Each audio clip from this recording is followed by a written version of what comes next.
Good morning बच्चों, कैसे हो आप लोग। आई होप के अब तो मजे ही मजे आ रहे होंगे क्योंकि आईपीएल भी स्टार्ट हो चुका है और पढ़ाई भी साथ में चल रही है। ठीक है, तो साथ में एंजॉय करते करते पढ़ रहे होंगे। ठीक है, तो हम लोग ने एक्सरसाइज 11.6 स्टार्ट किया था, तो वहाँ पे हम लोगों ने क्वेश्चन नंबर 3 तक कर लिया था। ठीक है, तो अब क्वेश्चन नंबर 4 जो है वहाँ से कंटिन्यू करते हैं। मैंने बोला था ये टॉपिक जो है ये थोड़ा सा लंबा है, इसलिए मैं उस वीडियो लेक्चर को वहीं पे एंड कर दिया था। वो लंबा क्यों है? क्योंकि ये जो टॉपिक है, ये जो क्वेश्चन है, वो जो टॉपिक है बहुत ही इंपॉर्टेंट है, क्योंकि मेंस और एडवांस में इसके बेसिस पे बहुत सारे क्वेश्चन आए हुए हैं। ठीक है, फूड ऑफ द परपेंडिकुलर। ठीक है, ये बहुत ही इंपॉर्टेंट टॉपिक है आपके लिए, जेई और एडवांस के लिए। ठीक है, तो भाई साहब क्या है ये क्वेश्चन, क्या बोल रहा है और इंपॉर्टेंट क्यों है उसकी बात कर लेते हैं। In the following cases coordinate of the foot of the perpendicular drawn from the origin of plane. ठीक है, मतलब हमारे पास एक प्लेन दे रखा है, सिंपल सी बात है।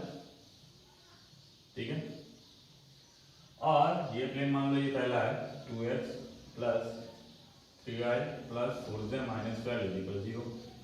तो उसके ऊपर ओरिजिन से एक परपेंडिकुलर ड्रॉ किया हुआ है यहाँ पे, जरा मान लो यहाँ पे परपेंडिकुलर है। ठीक है, तो ये जो फुट ऑफ परपेंडिकुलर है m जो है उसके कोऑर्डिनेट आपको निकालना है। क्या निकालना है? m के कोऑर्डिनेट निकालना है। ठीक है, यहाँ पे प्लेन का इक्वेशन दे रखा है, एक जो पॉइंट है वहां से परपेंडिकुलर ड्रॉ कर रखा है, वो परपेंडिकुलर ड्रॉ जो किया है वो पॉइंट दे रखा है, और आपका ये m पॉइंट के कोऑर्डिनेट निकालना है। ठीक है, तो ये कॉन्सेप्ट बच्चे बहुत बार आ चुका है। ठीक है, तो प्लीज इसको थोड़ा सही से समझ लीजिए क्या कर सकते हैं और किस तरह से इसको सॉल्व करते हैं। ठीक है, तो भाई साहब इस तरह से इसको एक तरह से देखे तो इसको मान लो लाइन मान लो, तो आप देख सकते हो कि लाइन और प्लेन का इंटरसेक्शन है। ये सुनो, लाइन और प्लेन का इंटरसेक्शन है, तो हम लोग कुछ भी करके ये लाइन का इक्वेशन निकाल ले और लाइन और प्लेन का इंटरसेक्शन कर ले तो हमारे पास m आ जाएगा। ये सुनो, ऑफ कोर्स। ओके, तो लाइन का इक्वेशन कैसे निकाले? तो लाइन का इक्वेशन निकालने के लिए हमारे पास क्या चाहिए? पॉइंट और डायरेक्शन चाहिए। तो पॉइंट हमारे पास है, डायरेक्शन कौन सी होगी? अब देख सकते हो इसकी डायरेक्शन इस तरह से परपेंडिकुलर टू प्लेन है, मतलब हमारे पास जो प्लेन का जो नॉर्मल होगा n वेक्टर उसी की डायरेक्शन में होगा। n वेक्टर क्या हो जाएगा यहाँ पे 2i cap plus 3j cap plus 4k cap. तो आप देख सकते हो कि अब यहाँ पे पॉइंट भी है, डायरेक्शन भी है, तो लाइन का इक्वेशन इजीली मिल जाएगा। तो पहला वाला मैं सॉल्व कर लेता हूं। तो equation of line passing from 0, 0, 0 and having direction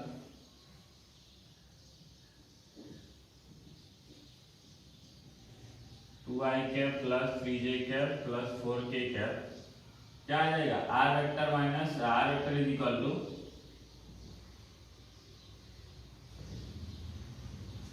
क्या रखूंगा, भूल गया मैं तो।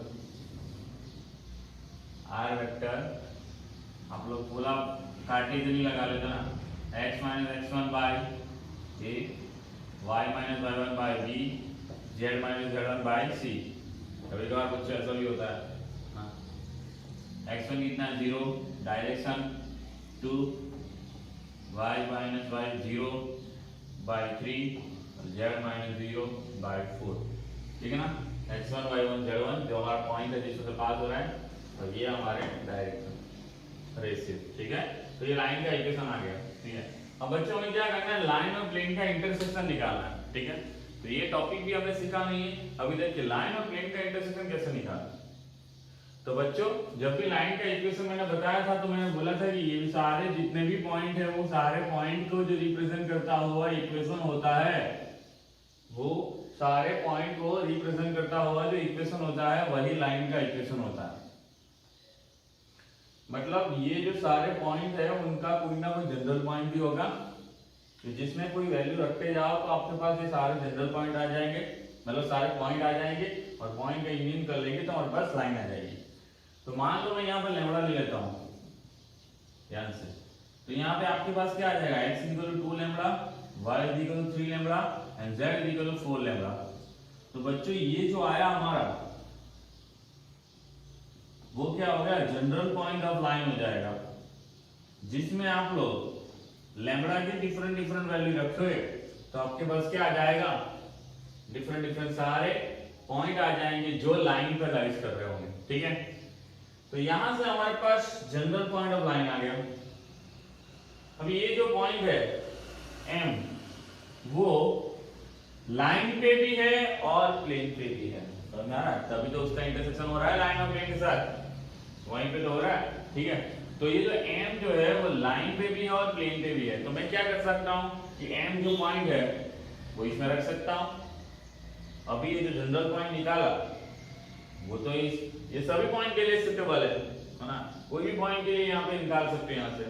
तो मैं ये एम पॉइंट ले लेता हूँ जनरल पॉइंट अभी, M 2 lambda 3 lambda 4 lambda line on plane. कुछ समझ में आ रहा है? मैंने क्या बोला कि यहाँ पे जो हमारे पास लाइन का इक्वेशन है वो क्या रिप्रेजेंट करता है कि लाइन पे जितने भी पॉइंट्स आए हैं, लाइन पे जितने भी पॉइंट्स आए हैं उसको रिप्रेजेंट करता हुआ जो इक्वेशन होता है that is called line of equation, है इक्वेशन ऑफ लाइन, ठीक है। अब मैंने क्या कर दिया, यही line of equation, equation of line जो है उसमें से मैंने एक्स वाई और जेड का सब्जेक्ट बना के मैंने एक जनरल पॉइंट निकाल लिया। ये ऐसा पॉइंट है जिसमें लैम्बडा के डिफरेंट डिफरेंट वैल्यू रखते जाऊंगा तो मुझे लाइन के सारे पॉइंट मिलते जाएंगे, समझ में आ रहा है कुछ? तो ये जनरल पॉइंट है। अब ये जनरल पॉइंट हमें कौन से पॉइंट के लिए निकालना है, एम के लिए निकालना है। तो मान लो मैं इसमें एम ले लूं और ये प्लेन में रख दूं तो मेरे पास लैम्बडा की वैल्यू आ जाएगी, पर्टिकुलर लैम्बडा की वैल्यू आ जाएगी ये पॉइंट के लिए, तो मेरे पास एम आ जाएगा, दैट्स इट। यही तो हमें करना है। आई होप बच्चों के समझ में आया होगा।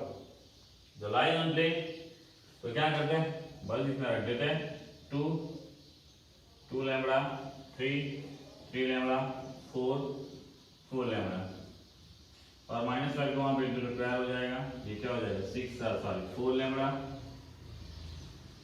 9 lambda 16 lambda is equal to 12, ठीक है। अभी तो होगा 29 लैम्बडा, तो लैम्बडा इज इक्वल टू 12/29, ठीक है। सो फुट ऑफ परपेंडिकुलर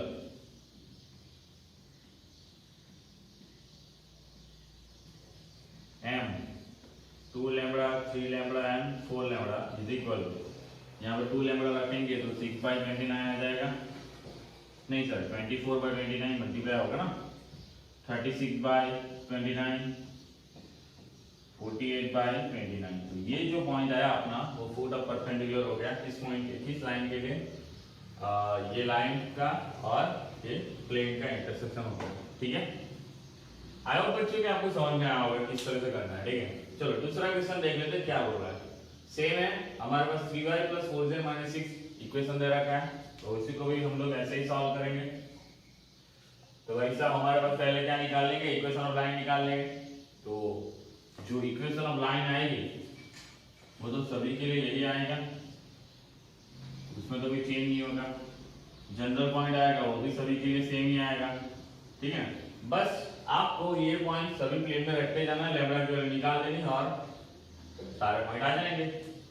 तो केस 2 के लिए, मतलब क्वेश्चन नंबर 2 के लिए m क्या आ जाएगा 2 लैम्बडा 3 लैम्बडा एंड 4 लैम्बडा, क्योंकि सभी पॉइंट ओरिजिन से ड्रॉ किया हुआ ना, और ओरिजिन से ड्रॉ किया और इसी डायरेक्शन में इक्वेशन तो यही आने वाला है, तो सभी के लिए जनरल पॉइंट यही होगा। तो ये सारे जनरल पॉइंट वो रिस्पेक्टिवली सभी प्लेन में रख देते हैं, तो हमारे पास क्या आ जाएगा, सभी के लिए m आ जाएगा। चलो तो भाई लाइन ऑन प्लेन कौन सा है, 3y + 4z - 6 = 0 रख देते हैं इसमें। तो क्या आ जाएगा 3 × 9 लैम्बडा प्लस 4z 16 लैम्बडा - 6 = 0, ठीक है। हो जाएगा 25 लैम्बडा + 6, तो लैम्बडा = 6/25 आ गया। तो बच्चे m क्या हो जाएगा, 2 लैम्बडा 3 लैम्बडा 4 लैम्बडा = 6 × 12/25 18/25 24/25, ठीक है। तो ये जो पॉइंट आया वो पॉइंट कौन सा हो गया कि ओरिजिन से जो फुट ऑफ ओरिजिन से परपेंडिकुलर ड्रॉ किया था इस प्लेन को, तो उसका फुट ऑफ परपेंडिकुलर आ गया, दैट्स इट। ठीक है। तीसरा देख लेते हैं, तीसरे में x plus Y plus Z है, तो m 2 lambda 3 lambda 4 lambda is lies on plane x plus Y plus Z is equal to हमारे पास है 1। तो वैसे इसमें रख देते हैं, तो क्या आ जाएगा 2 lambda plus 3 lambda plus 4 lambda is equal to 1। 7 to 9 हो जाएगा, 9 लैम्बडा इज इक्वल टू 1 आ जाएगा, तो लैम्बडा इज इक्वल क्या आ गया 1/9। चलो तो हमारे पास फुट ऑफ परपेंडिकुलर क्या हो जाएगा 2 लैम्बडा 3 लैम्बडा एंड 4 लैम्बडा है 2/9 9/9 मतलब 1 हो जाएगा, सॉरी 3/9 आएगा तो 1/3 आ जाएगा, ये 4/9। ठीक है, तो ये यहाँ पे ये प्लेन के लिए फुट ऑफ परपेंडिकुलर हमारे पास आ गया। ठीक है, last and final 5y plus 8 के लिए निकाल ले। अब ये तो कर ही सकते थे आप लोग, लेकिन मैंने करवा ही दिया। 3 लैम्बडा प्लस 8 इक्वल टू 0, तो लैम्बडा इज इक्वल टू 8 आ जाएगा, 5 15 15 तो 8/-8/15 आएगा। इसमें रख देते हैं, तो m क्या आ जाएगा -16/15, 8 3 जा 24, यानी 3 काटो तो भाई -8/5 और ये -16/15, फिर से वही नहीं सॉरी 32/15, तो ये हमारे पास आएगा फुट ऑफ परपेंडिकुलर। ठीक है, तो पहले प्लेन के लिए हमारे पास फुट ऑफ परपेंडिकुलर क्या आया 24/29, 36/13 29 और 48/29। तो ऐसे सभी के लिए आ ही गया है, मैं इसको लिख के टाइम वेस्ट नहीं करता हूँ। ठीक है, बोर्ड पे सारी चीजें लिखी हुई है। आई होप बच्चों कि ये आपको समझ में आया होगा। ठीक है, और ये कॉन्सेप्ट के बेसिस पे जेईई में बहुत सारे क्वेश्चन पूछे गए और एडवांस में बहुत सारे क्वेश्चन पूछे गए प्रीवियस साल में। ठीक है, कि फुट ऑफ परपेंडिकुलर बहुत ही इंपॉर्टेंट चीज होती है। ठीक है, क्योंकि बच्चों का दिमाग ही नहीं चलता उस टाइम पे, क्योंकि भाई साहब यहाँ पे सिर्फ आपका पॉइंट दे रखा है ओरिजिन और एक प्लेन का इक्वेशन दे रखा है, उसमें से आपको प्लेन और पॉइंट में से जो लाइन ड्रॉ किया हुआ है परपेंडिकुलर लाइन, उसका प्लेन के साथ इंटरसेक्शन निकालना है। ना ही आपके पास लाइन का इक्वेशन होता है। ठीक है, लाइन का इक्वेशन निकालना पड़ता है, फिर लाइन का इक्वेशन और प्लेन का इक्वेशन के बीच में इंटरसेक्शन निकालना पड़ता है, तब जाके आपके पास वो फुट ऑफ परपेंडिकुलर आता है। ठीक है, और कभी कभार कभी क्वेश्चन में तो सीधा सीधा ऐसे ही पूछ लिया है कि फिर OM निकालिए, है ना, length of perpendicular, foot of perpendicular length of OM। ठीक है, ऐसे क्वेश्चन है। तो भाई साहब ये टॉपिक को सही से समझ लो। हमने क्या किया पहले कि लाइन का इक्वेशन निकाल लिया, उस लाइन का और प्लेन का इंटरसेक्शन निकाल लिया, हमारे पास आ जाएगा फुट ऑफ परपेंडिकुलर। ठीक है, दैट्स इट, इतना ही कांसेप्ट है। आई होप बच्चों कि ये क्वेश्चन आपको समझ में आया होगा। ठीक है, अब चलते हैं क्वेश्चन नंबर 5 के ऊपर। क्वेश्चन नंबर 5 क्या कहना चाहता है। ठीक है, तो बच्चों क्वेश्चन नंबर 5 क्या बोल रहा है, तो क्वेश्चन नंबर 5 में ऐसा बोला है find the vector and cartesian equation of the plane. Vector और कार्टेशियन दोनों इक्वेशन आपको निकालना है प्लेन का, राइट।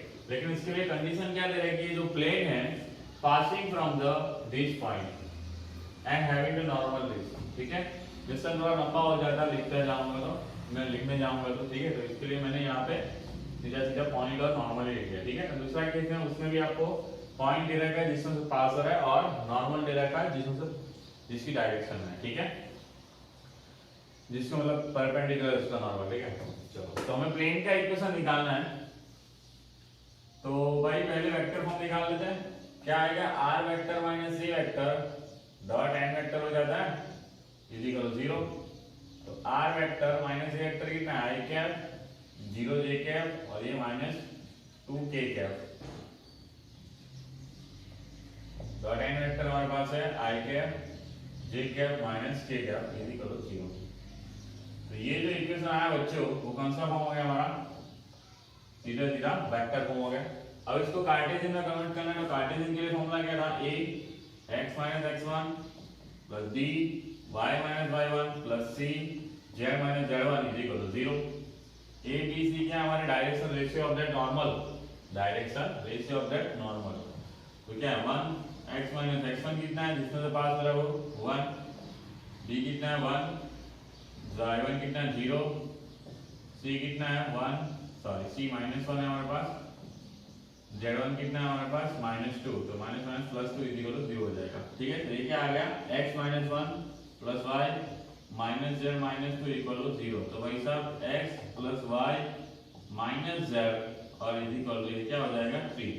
ये क्या आ गया हमारे पास प्लेन का कार्टेशियन इक्वेशन। ठीक है, आई होप बच्चों बहुत ही सिंपल सी बात है। आपको पॉइंट दे रखा है और नॉर्मल दे रखा है, उनके लिए हमारे पास क्या निकालना, प्लेन का इक्वेशन।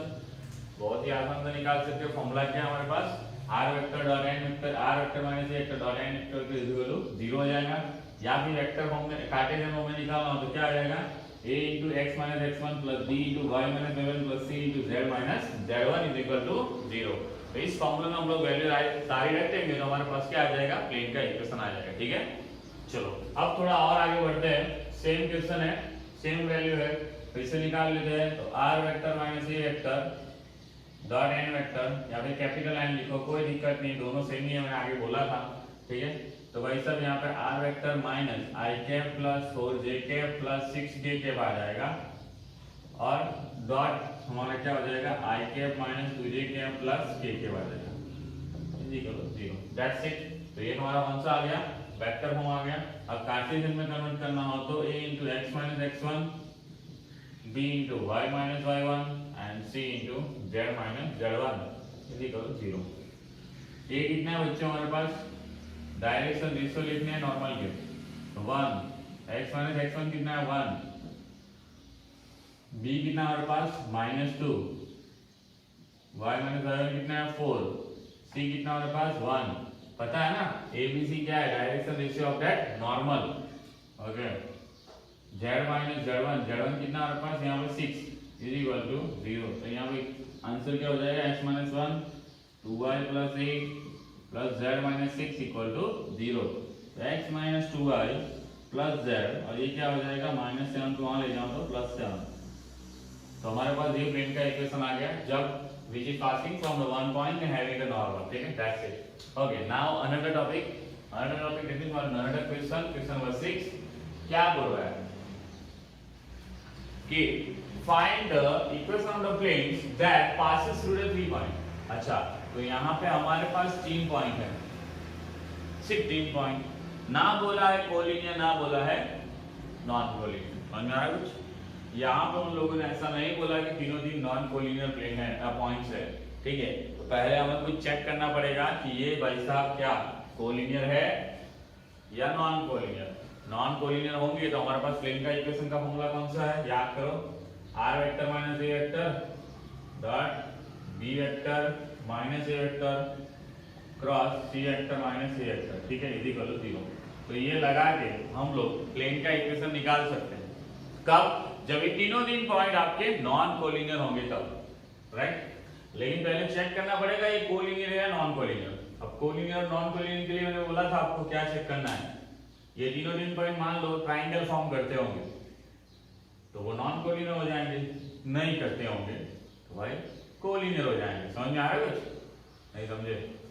मान लो ये तीनों तीन पॉइंट है इस तरह से प्लेन में है, ये प्लेन ही है व्हाइट बोर्ड, यहाँ तीनों तीन पॉइंट ट्राइंगल फॉर्म कर रहे हैं तो हम बोल सकते हैं नॉन कोलिनियर पॉइंट है। तीनों तीन पॉइंट इस तरह से लाइन फॉर्म कर रहा है तो भाई कोलिनियर हो जाएंगे, तो ट्राइंगल फॉर्म नहीं कर पाएगा। समझ में आ रहा है कुछ, तो क्या करने की ट्राई करो, ये तीनों तीन पॉइंट लेके उसका एरिया निकालने की ट्राई करो।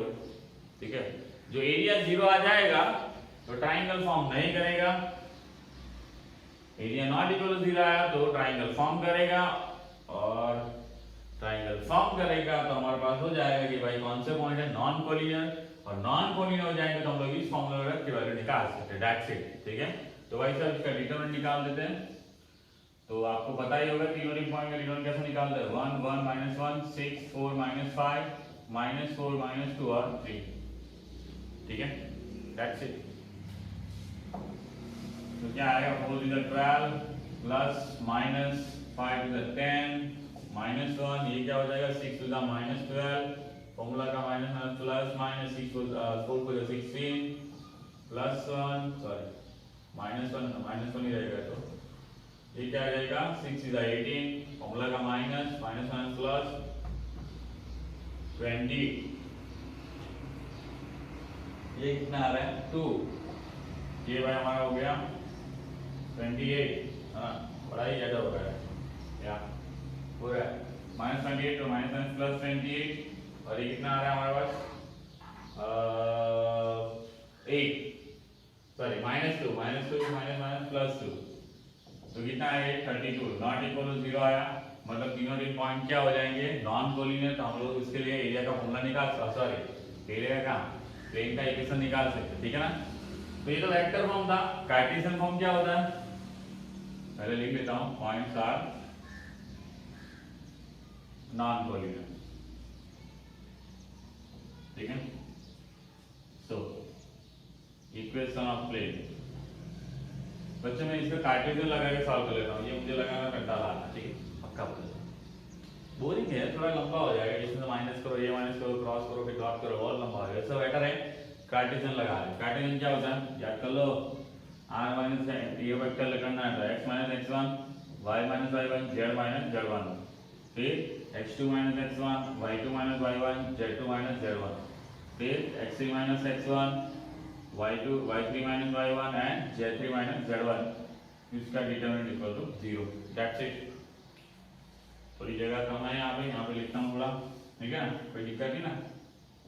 चलो x माइनस x1 कितना हमारे पास 1, y minus y1 -1, z minus +1, ठीक है। चलो अब ये 6 माइनस 1 करना है, कितना आ जाएगा 5, 4 माइनस 1 करना है, कितना आ जाएगा 3, माइनस y माइनस 1 +1 तो कितना आ जाएगा -4, फिर -4 1 तो कितना आ जाएगा -1 तो कितना आ जाएगा -5, -2 -1 मतलब -3 आ जाएगा, 3 और -3, सॉरी 3 और -3 मतलब +3 आ जाएगा, +4 आ जाएगा, ठीक है। तो बच्चों कहीं ना कहीं आप देखो ना, वो यहाँ से माइनस कॉमन निकाले, दोनों रहे सेम आ जाएगा, डिटरमिनेंट इक्वल टू 0 आ जाएगा, प्लेन का इक्वेशन नहीं मिलेगा, तो हमने यहाँ पे कुछ ना कुछ गलती की है, चेक कर लेते हैं। 1 3 4 12, फॉर्मूला का माइनस, 5 10, ओके, -1 ये हो जाएगा, 6 इज 18, वो मिस्टेक की है यहाँ पे, क्या हो जाएगा 6 इज 18 और ये हमारे पास 20। चलो कोई बात नहीं, 6 इज 12, 4 बोल रहा हमारे पास 16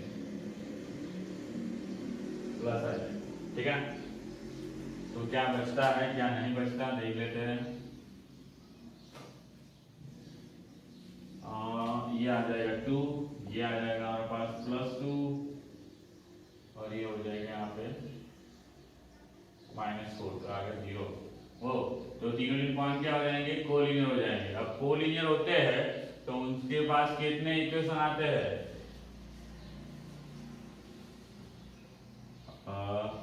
there is infinite plane passing from that point, ठीक है। तो इक्वेशन निकालना नहीं पॉसिबल होता, ठीक है, ओके।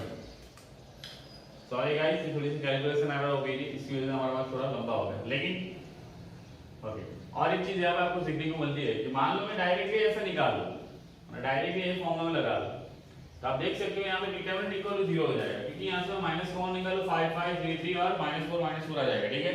तो डिटरमिनेंट हमारा सेम आ 0 आ जाता है, तो डिटरमिनेंट 0 आ जाएगा तो हम लोग इक्वेशन ही नहीं निकाल पाएंगे। इक्वेशन नहीं निकाल पाएंगे तो हमारे दिमाग में एक बात जबकि कि भाई वो पॉइंट क्या होंगे नॉन कोलिनियर होंगे, तो फिर से कैलकुलेशन चेक की तो मेरे को पता चलेगा भाई हाँ कोलिनियर है। कुछ समझ में आ रहा है, समझ में आ रहा है। मान लो ये आप चेक ही ना करो और डायरेक्ट इस तरह से लगा लो और डिटरमिनेंट इक्वल टू 0 आ गया, तो आप लोग क्या समझ लोगे, क्या समझ लोगे तीनों पॉइंट क्या हमारे कोलिनियर है, ठीक है। तो उनके लिए क्या बोल सकते हैं, there is a infinite plane passing from that 3 point, ठीक है, समझ में आ रहा है। बाकी करने का तरीका तो यही है, ठीक है। आई होप बच्चों कि आपको ये समझ में आ गया होगा, ठीक है। यहाँ पे 0 ही हो जाता है, यहाँ पे आगे कुछ कर ही नहीं पा रहे हो, देखो ये दोनों तो रेस सेम है, एक्चुअली तो डिटरमिनेंट की वैल्यू 0 ही दे रखी है, लेकिन इस तरफ भी 0 हो जाएगा तो इक्वेशन कैसे निकालोगे, समझ में आ रहा है मेरी बात, भावना समझो भावना, ठीक है, ओके। आई होप बच्चों कि यहाँ तक आप लोग को समझ में आ गया। Question number 5 question number 6 properly समझ में आ गया होगा, ठीक है। क्वेश्चन नंबर 4 जो है बहुत ही इंपॉर्टेंट टॉपिक था, ठीक है, ओके। अब थोड़ा देख लेते हैं आगे। तो बच्चों थोड़ा वीडियो लेक्चर लंबा बन जाएगा, आगे क्वेश्चन करूंगा तो, ठीक है। तो next question next video lecture में हम लोग डिस्कस कर लेते हैं, ठीक है। तब तक के लिए सही से पढ़ते रहिए और थोड़ा ब्रेक ले लीजिए, उसके बाद नेक्स्ट वीडियो लेक्चर देख लीजिए। तब तक के लिए मिलते हैं। Thank you very much.